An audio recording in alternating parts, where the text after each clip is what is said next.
నా ఇల్లు ఖాళీ చేయించండి. రంగారెడ్డి జిల్లా మేజిస్ట్రేట్కు మోహన్ బాబు ఫిర్యాదు.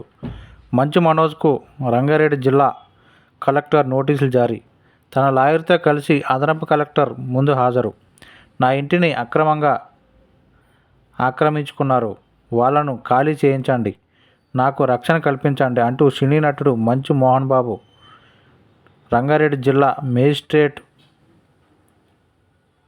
కలెక్టర్కు ఫిర్యాదు చేశారు. వయోవృద్ధుల చట్టం నిబంధన 21(3)(a) కింద చేసిన ఈ ఫిర్యాదును స్వీకరించిన జిల్లా కలెక్టర్ నారాయణ రెడ్డి ఈ అంశంపై విచారణ చేపట్టారు.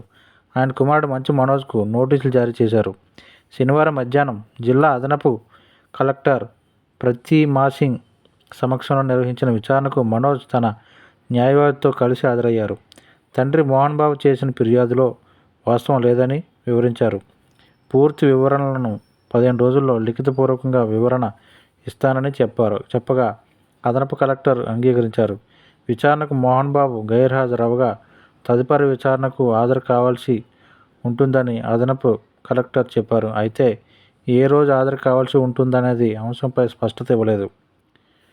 నాకు రక్షణ కల్పించండి అంటున్న మోహన్ బాబు సరూర్ నగర్ మండలం జల్పల్లిలో సర్వే నంబర్ 194లో ఎకరం స్థలాన్ని 2007 అక్టోబర్ 3న కొనుగోలు చేశాను. వృద్ధాప్యంలో ప్రశాంతంగా జీవించేందుకు ఇక్కడే నివాసం ఏర్పాటు చేసుకున్నా. ఇది పూర్తిగా నా స్వార్జితం. కుటుంబ సభ్యులతో కలిసి ఇక్కడ నివసిస్తున్నా.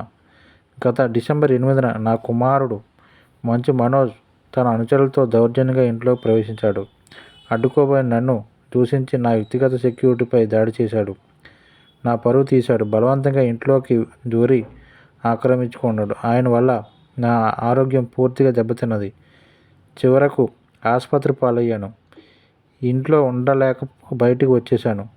మనోజ్, అతని అనుచరుల నుంచి నాకు ప్రాణహాని ఉంది అని మోహన్ బాబు పిటిషన్లో పేర్కొన్నారు. కలెక్టరేట్ బయట మనోజ్ మీడియాతో మాట్లాడుతూ మా మధ్య ఆస్తి గొడవలేం లేవు. ఫస్ట్ ఎఫ్ఐఆర్లో 4 నెలల ముందు దౌర్జన్యంగా ఇంట్లోకి ప్రవేశించినట్లు కేసు పెట్టారు. కానీ అది నిజం కాదు. మా నాన్నను అడ్డుపెట్టుకొని మా అన్న నాటకాలు ఆడుతున్నాడు. చాలా చోట్ల కేసులు పెట్టారు. విద్యాసంస్థల్లో చదువుతున్న పిల్లల నుంచి బలవంతంగా ఫీజులు వసూలు చేస్తున్నారు. ఎగ్జిక్యూటివ్ డైరెక్టర్ను అదే అంశంపై ప్రశ్నించగా దీన్ని జీర్ణించుకోలేక నాపై నిందలు వేస్తున్నారు. ఆస్తి కోసం గొడవ పడుతున్నట్లు చెబుతున్నారు. కూర్చొని మాట్లాడుకుందామని అనేక మార్లు చెప్పినా వాళ్ళు వినడం లేదు. 200 కోట్లు ఖర్చు చేసి సినిమా తీస్తున్నారు. ఆ డబ్బులు ఎక్కడి నుంచి వస్తున్నాయో చెప్పడం లేదు. నేను ఇంట్లోకి రానివ్వడం లేదనే పచ్చి అబద్ధం. విద్యార్థుల తరపున నిలబడినందుకే నాపై లేనిపోని నిందలు వేస్తున్నారు. పిల్లలకు న్యాయం జరిగే వరకు పోరాటం ఆపను అని చెప్పారు.